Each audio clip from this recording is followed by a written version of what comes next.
नमस्कार। इस समय आप देख रहे हैं news in India. News in India में आपका स्वागत है। आइए नजर डालते हैं आज की कुछ खास खबरों पर। उत्तर प्रदेश के पूर्व कैबिनेट मंत्री गायत्री प्रसाद प्रजापति के भतीजे शुभम प्रजापति का शव सुबह रेलवे स्टेशन के पूर्वी केबिन पर बारामासी खैरोना गांव के पास रेलवे ट्रैक पर पड़ा मिला। शुभम गायत्री प्रजापति के छोटे भाई जगदीश प्रजापति के सबसे छोटे पुत्र हैं। आवास विकास कॉलोनी में पूर्व मंत्री के आवास में शुभम रह रहा था। पुलिस अधीक्षक दिनेश सिंह ने घटनास्थल का निरीक्षण कर जीआरपी से जानकारी ली और सबको पोस्टमार्टम के लिए प्रतापगढ़ भेजा गया है। आपको बता दें कि गुरुवार शाम शुभम परसावा गांव में 2 लोगों के यहां आयोजित कार्यक्रम में शामिल होने गया था। ग्रामीणों के मुताबिक रात लगभग 11 बजे शुभम आवास विकास कॉलोनी जाने के लिए गांव से निकला था, लेकिन सुबह सब मिलने की सूचना परिवारीजनों को मिली। सूचना पर पूर्व मंत्री की पत्नी महाराजी देवी अनुराग प्रजापति भी घर आ गए। भाई अरुण प्रजापति ने बताया कि बड़े पिता पूर्व मंत्री गायत्री प्रसाद प्रजापति को विरोधी राजनीतिक साजिश के तहत फंसा रहे हैं। दोपहर बाद पिता जगदीश प्रजापति ने प्रभारी निरीक्षक श्याम सुंदर को तहरीर देकर आरोप लगाया कि मेरे भाई गायत्री प्रसाद प्रजापति को राजनीतिक साजिश में फंसाकर उत्पीड़न किया जा रहा है। मेरे भाई को फंसाने वाले लोगों ने ही मेरे बेटे की हत्या कराई है।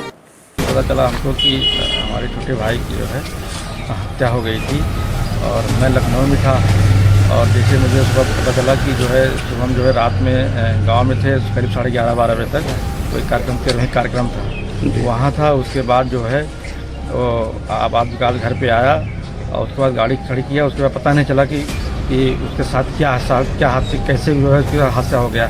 और पता चला है कुछ लोग जो है राजनीतिक तौर से जो है तो बहला फुसला के लेके गए और शराब वराब पिलाए, कैसे क्या किए, उसके बाद उसकी हत्या कर दी गई। मतलब एक कैसे अमेठी तक आया बाइक से या? सर वो हमारे गांव से जो आबाद विकास घर है जो है करीब 1 किलोमीटर दूरी पर, वहाँ घर पे वहीं रहता था, वो वहीं रहता था, सोता था।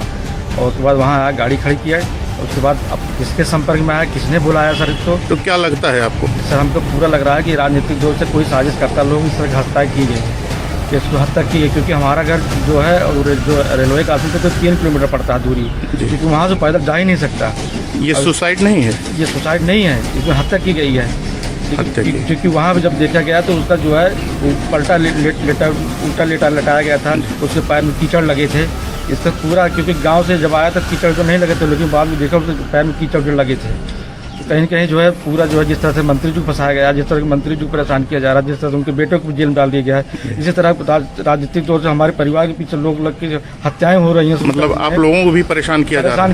जब सुबह शाम तमाम मुकदमे लिखाए जा रहे हैं, झूठे मुकदमे फंसाए जा रहे हैं। इसी कड़ी जो है हमारे भाई की भी हत्या कर दी गई है। जो है आज 12 के सुबह 4 बजे 4307 लोको पायलट ने ये सूचना दी है मोबाइल की एक शव यहाँ पर एम्पुटेटेड शव रनओवर का केस में यहाँ पड़ा हुआ है, जिस पर कि उस तत्काल आरपीएफ और ये अधिकारिता क्षेत्र यहाँ का जीआरपी प्रतापगढ़ का है, वहाँ की पुलिस आई और हमारी स्थानीय पुलिस भी यहाँ पहुँची। इसकी शिनाख्त जो है वो शुभम प्रजापति सन ऑफ जगदीश प्रजापति, उम्र 22 वर्ष। ये बताया जाता है कि गायत्री प्रजापति के भतीजे हैं। जगदीश प्रजापति गायत्री प्रजापति के भाई। आरंभिक जो इनकी शव का परीक्षण किया गया, जीआरपी प्रतापगढ़ के थानाध्यक्ष से मेरी बात हुई। उसने बताया कि इनके शरीर पर रेलवे के द्वारा एम्पुटेशन के अलावा अन्य किसी प्रकार की कोई चोट नहीं है, सिर्फ रनओवर की कट की चोट है। शरीर 2 टुकड़ों में कट गया था। इनका जो आरपीएफ ने अपनी आरंभिक तहकीकात की है उसमें आत्महत्या का प्रकरण पाया गया है। इस संदर्भ में अभी हमारी छानबीन जारी है। उस वक्त का पंचायतनामा और पोस्टमार्टम जीआरपी प्रतापगढ़ के द्वारा किया जा रहा है और हम इसमें अनुसंधान सुसंगत तथ्यों को संबोधित करके कार्रवाई कर रहे हैं। ये बालक कक्षा 8 पास था और 22 वर्ष की उम्र थी और ये लाइट लगाने का काम करता था। अभी तक पता चला है कि कल 10 बजे अपने घर से निकला। उत्तर प्रदेश के कन्नौज जिले में बड़ा सड़क हादसा हुआ है। लखनऊ आगरा एक्सप्रेसवे पर हुए हादसे में एक ही परिवार के 6 लोगों की मौत हो गई।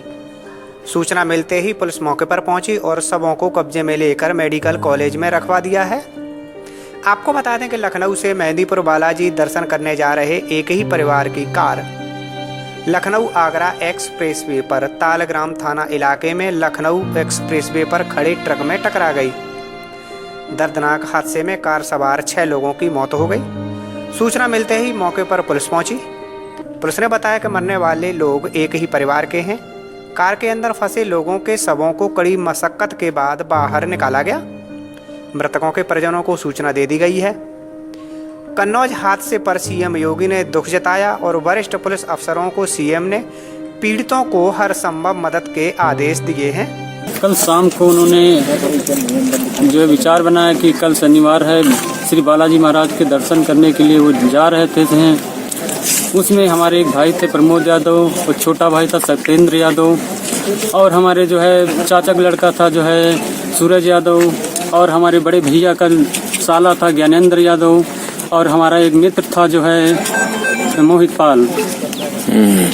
साथ में जो है थोड़ा कारोबार करते थे जो है और शाम को जो है 8 बजे के बाद जो है श्री बालाजी महाराज के दर्शन करने के लिए निकले थे जो है कन्नौज के पास एक्सीडेंट हो गया। टोटल कितने लोग थे? टोटल 6 लोग थे। दिल्ली की सीमाओं पर पिछले 2 महीने से भी ज़्यादा समय से किसानों का आंदोलन जारी है। इसी बीच हरियाणा और दिल्ली के बीच टीकरी बॉर्डर पर आंदोलनकारियों ने एक हवलदार की पिटाई कर दी। आपको बता दें कि नागलोई थाने में तैनात हवलदार जितेंद्र सिंह राणा टीकरी बॉर्डर पर पहुंचा था। वह वहां पर उन किसानों का पोस्टर लगाने के लिए गया था जो 26 जनवरी को हुई ट्रैक्टर परेड के दौरान लापता हो गए थे। एक वरिष्ठ पुलिस अधिकारी ने बताया कि घायल पुलिसकर्मी को इलाज के लिए नज़दीकी अस्पताल में भर्ती कराया गया है और एक एफआईआर भी दर्ज की गई है। यह घटना शुक्रवार शाम 6:30 बजे की है।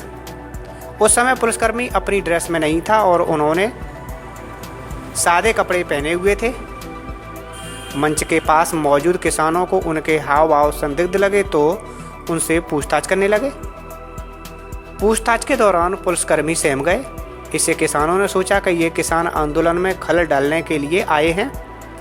युवा किसानों ने पुलिसकर्मियों को पकड़ लिया और उनके साथ हाथापाई करने लगे। पास में ही मौजूद दिल्ली पुलिस के दूसरे कर्मचारियों को जानकारी मिली तो उन्होंने किसानों को समझा बुझाकर अपने साथी को किसी तरह छुड़वाया और घायल हवलदार को नजदीकी हॉस्पिटल में भर्ती कराया है। दिल्ली एनसीआर समेत समूचे उत्तर भारत में कल रात भूकंप के तेज झटके महसूस किए गए। राजस्थान, उत्तराखंड, उत्तर प्रदेश, हरियाणा, जम्मू और कश्मीर समेत लगभग पूरे उत्तर भारत में लोगों ने झटके महसूस किए। कुछ शहरों में तो लोग घरों से बाहर निकल आए। भूकंप का केंद्र ताजिकिस्तान और चीन के शिनजियांग प्रांत के सीमावर्ती क्षेत्र में है और इसकी तीव्रता रिक्टर स्केल पर 6.3 आंकी गई है और ये केंद्र सतह से 74 किलोमीटर नीचे बताया जा रहा है। राहत की बात यह है कि इस भूकंप के दौरान कहीं से जानमाल के विशेष नुकसान की कोई खबर नहीं है। फिल्टर हिलने लगा तो मैंने सोचा कुछ हो रहा है शायद, तो बाद में मैं अपने रूम में गया तो रूम में बेड भी हिल रहा था एकदम, तो बच्चे उतर के नीचे आ गए तो मैंने बाहर देखा कि सभी लोग गली में बाहर आगे हुआ गया कि भूचाल आ गया, इतनी देर भूचाल आ गया। तो फिर बाहर आ गए हम गली में खड़े, तो गली में थोड़ी देर वेट करी तो देखा कि काफ़ी देर तक काफ़ी लोग सभी लोग घर से बाहर आ गए। इतनी तेज़ी से भूचाल आया ना कि पहले कभी नहीं देखा, मतलब बहुत ज़्यादा अनफॉर्चुनेटली, चलो कोई नुकसान नहीं हुआ हमारे यहाँ पे, पर सब कुछ बहुत तेज़ी से भूचाल आया, सारा कुछ हिलने लग गया था एकदम। करेली के बक्सी मोड़ा में शुक्रवार रात हुई मुठभेड़ में पुलिस के लिए सिरदर्द बन चुका इनामी अपराधी गिरफ्तार कर लिया गया। पुलिस का दावा है कि जवाबी फायरिंग में गोली लगने से वह जख्मी हुआ था, जिसके बाद उसे अस्पताल में भर्ती कराया गया। आपको बता दें कि पुलिस को लुटेरे गिरोह के सदस्यों के करेली में होने की सूचना मिली थी, जिसके बाद पुलिस ने रात 10 बजे के करीब बक्सी मोड़ा में घेराबंदी की। इसी दौरान आते दिखे बोलेरो सवार लोगों को रोकने को कहा गया, लेकिन वह फायरिंग करते हुए भागने लगे, जिस पर पुलिस की ओर से भी जवाबी फायरिंग की गई, जिसमें एक बदमाश घायल हो गया, जबकि उसके 2 साथी अंधेरे का फायदा उठाकर मौके से भाग निकले। पूछताछ में घायल बदमाश ने अपना नाम साहिल उर्फ सैनबाज बताया है। जांच पड़ताल में पता चला है कि उस पर जनपद में कुल 26 मुकदमे दर्ज हैं, जिनमें से 1 दर्जन से ज़्यादा मुकदमों में वह बांधछेद चल रहा था। चौराहे पे चेकिंग चल रही थी, जहाँ पे करेली चेकिंग कर रहे थे, वहीं से एक बोलेरो जो बिना नंबर की थी चेकिंग को दरकिनार करते हुए तेज़ी से भागी, उसका पीछा किया गया। आगे एडवांस में खड़ी हमारी एक चेकिंग चल रही थी पीपरी रोड पे, उस पार्टी को भी अवगत कराया गया जिन्होंने रोड को ब्लॉक कर लिया, जिसकी वजह से ये भाग नहीं पाई बोलेरो। वहाँ से उतर करके 3 बदमाश जगह की पुलिस से घिरते हुए दिख रहे, तो पुलिस पार्टी में फायर करते हुए भागे हैं, जिसमें से एक बदमाश को क्रॉस फायरिंग में पैर में गोली लगी। अभी उसको उठा कर प्राथमिक उपचार के लिए भेजा गया अस्पताल। जानकारी करने पर उसने अपना नाम शाहिल उर्फ शहनवाज बताया है, जो बताया पूछताछ में कि हथगवा प्रतापगढ़ का रहने वाला है। अभी जो 2 बदमाश भागे उनके लिए कॉम्बिंग चल रही है। प्राथमिक उपचार के दौरान इसने पूछताछ में ये बताया है कि इस पर कई मुकदमे हैं, लगभग 2 दर्जन से ऊपर मुकदमे हैं, जिसमें से 12 से 14 मुकदमों में ये वांछित चल रहा है। अभी डिटेल पूछताछ की जाएगी और तदनुसार कार्रवाई की जाएगी। जो बोलेरो मिली है मौके पर, जानकारी मिली है अभी कि ये 9 तारीख की रात में कीटगंज थाने से चोरी की गई थी, बेनी माधव मंदिर के पास से, और पूरे प्रकरण के बारे में विस्तृत जानकारी की जा रही है। जवाबी फायरिंग में साहिल के पैर में गोली लगी है। उसके दोनों साथियों की तलाश की जा रही है। पुलिस का कहना है कि साहिल अपने गिरोह के और अन्य सदस्यों के साथ प्रतापगढ़ से शहर आकर वारदात करता था, इसके बाद वापस चला जाता था। उस पर दर्ज मुकदमे ज़्यादातर लूट, छिनैती और चोरी के दर्ज हैं। थाना जहांगीराबाद में 2 अपराधियों के आने की सूचना मिली। इसमें घेराबंदी की गई उनकी, और इसमें जब हमारी पुलिस पार्टी ने घेराबंदी की तो उन पे फायरिंग हुआ, जिसमें हमारा एक कांस्टेबल घायल हुआ। इसी काउंटर फायरिंग में एक अपराधी भी घायल हुआ और दोनों को हॉस्पिटल भेजा गया है। और मौके से मोटरसाइकिल, पिस्टल और कार्टेज मिले हैं। इन सभी को अभी सीलबंद किया जा रहा है। इसका एक साथी मौके से फरार हो गया है, जिसके लिए कॉम्बिंग चल रही है। और देश का पहला सीएनजी चालित ट्रैक्टर लॉन्च हो गया। केंद्रीय सड़क परिवहन मंत्री नितिन गडकरी ने आज दिल्ली में इसे लॉन्च किया। इस मौके पर केंद्रीय मंत्री धर्मेंद्र प्रधान, जनरल वीके सिंह और कृषि राज्य मंत्री पुरुषोत्तम रुपाला भी मौजूद रहे। केंद्रीय सड़क परिवहन मंत्री नितिन गडकरी ने कहा कि CNG kit make in India के तहत बनाने की तैयारी है और कृषि में इस्तेमाल होने वाले अन्य उपकरणों को भी बायो सीएनजी में कन्वर्ट करने की योजना है। सीएनजी ट्रैक्टर से प्रदूषण कम होगा, खर्च डीजल के मुकाबले कम आएगा। सड़क परिवहन मंत्रालय ने सीएनजी ट्रैक्टर के लिए मानक तय कर दिए हैं। इसी मानक के अनुसार ट्रैक्टर बाजार में उपलब्ध होंगे। इससे खेती पर आने वाले खर्च को भी कम किया जा सकेगा। Transport based and agriculture waste based pollution very effectively, तो ये इसकी सबसे बड़ी विशेषता है। इसमें डायरेक्ट 55% सेविंग है, यानी जो 3 लाख रुपए खर्चा आता था उसमें 1.5 लाख रुपए साल का बचत है। और आपने ये ट्रैक्टर अब धर्मेंद्र जी जब चालू किया तो देखा होगा इसमें डीजल का कोई धुआं नहीं है, पोल्यूशन नहीं है, और ये कॉस्ट इफेक्टिव है, पोल्यूशन फ्री भी है। तो आज इस ट्रैक्टर का सबसे पहले ये ट्रैक्टर आज आया, इसमें मेंटेनेंस कॉस्ट भी कम है, क्योंकि डीजल और पेट्रोल में जो होता है कार्बन डाइऑक्साइड आता है, सल्फर आता है, इसमें वो कोई नहीं है, तो मेंटेनेंस कॉस्ट भी इसकी कम होगी। और हर किसान के पास अब ट्रैक्टर है। धीरे धीरे हार्वेस्टर से लेकर हर मशीन को सीएनजी पे कन्वर्ट करना। तो मेरा आपसे अनुरोध है कि आपके कृषि मंत्रालय के द्वारा आप इसको आगे इसको चलाइए, यही आपसे प्रार्थना करता हूँ। दिल्ली एनसीआर में एक बार फिर से कोहरे की वापसी हो गई है। सुबह शाम की ठंड के बीच दिल्ली एनसीआर के लोगों को आज सुबह फिर से कोहरे का सामना करना पड़ा। इस कोहरे के चलते विजिबिलिटी भी कम दर्ज की गई। दिल्ली हवाई अड्डे पर कम विजिबिलिटी रही। वहीं दिल्ली के अलग अलग हिस्सों में घना कोहरा दिखाई दिया। दिल्ली के मुकरबा चौक, DND flyover, Akshardham, Mayur Vihar phase 1 और गाजीपुर पर घना कोहरा दिखाई दिया। आईएमडी ने अपने पूर्वानुमान में बताया था कि 11 और 12 फरवरी को दिल्ली, पंजाब, हरियाणा और चंडीगढ़ में सुबह के समय घना कोहरा छाया रहेगा। उधर माना जा रहा है कि उत्तर भारत में एक बार फिर से ठंड की वापसी होगी, यानी अभी हरियाणा, यूपी, बिहार के लोगों को ठंड से राहत नहीं मिलने वाली है। वहीं यूपी के कई इलाकों में कोहरे की समस्या दर्ज की गई। हवा उत्तर पूर्व से दक्षिण पूर्व चल रही है। मौसम विभाग के पूर्वानुमान के अनुसार सुबह के समय हल्का कोहरा रह सकता है। यूपी में स्थित आगरा में शुक्रवार सुबह बादल छाए रहने से सर्द हवा चल सकती है। वहीं दिन में तेज धूप और शाम को शीतलहर चलने की आशंका जताई जा रही है। बिहार में भी मौसम बदल रहा है। बीते कई दिनों के बाद धूप खिलने में यहाँ पर देर हुई। सुबह से ही कोहरे और आसमान में छाए बादलों के कारण धूप का मिजाज नर्म रहने की उम्मीद है। वहीं केरल के मुन्नार में तापमान -2 डिग्री सेल्सियस यानी कि 0 से 2 डिग्री सेल्सियस नीचे दर्ज किया गया। फरवरी में तापमान में तेज गिरावट की ये अप्रत्याशित घटना है। इसे जलवायु परिवर्तन के प्रभावों के मजबूत संकेतों में से एक माना जा रहा है। मुन्नार एक हिल स्टेशन है जिसको दक्षिण दक्षिण का कश्मीर कहा जाता है। मुन्नार में आमतौर पर नवंबर, दिसंबर और जनवरी के महीनों में सर्दियां और कभी कभी बर्फबारी देखी जाती है।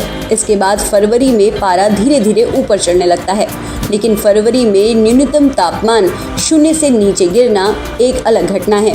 वहीं दूसरी तरफ शिमला के कुफरी में एक बार फिर से बर्फबारी होने के कारण कई महीनों से बंद पड़ा टूरिज्म एक बार फिर से चमकने की उम्मीद है। आपको बता दें कि शिमला के कुफरी में 7,000 लोग पर्यटन से जुड़े हैं। इन्हें पिछले कई महीनों से लॉकडाउन और कोविड-19 के कारण समस्या का सामना करना पड़ रहा था, लेकिन अब यहाँ बर्फबारी से एक बार फिर से लोगों के चेहरों पर खुशी नजर आ रही है। यूपी में अचानक बदले मौसम का मिजाज आज आगरा लखनऊ एक्सप्रेसवे पर देखने को मिला।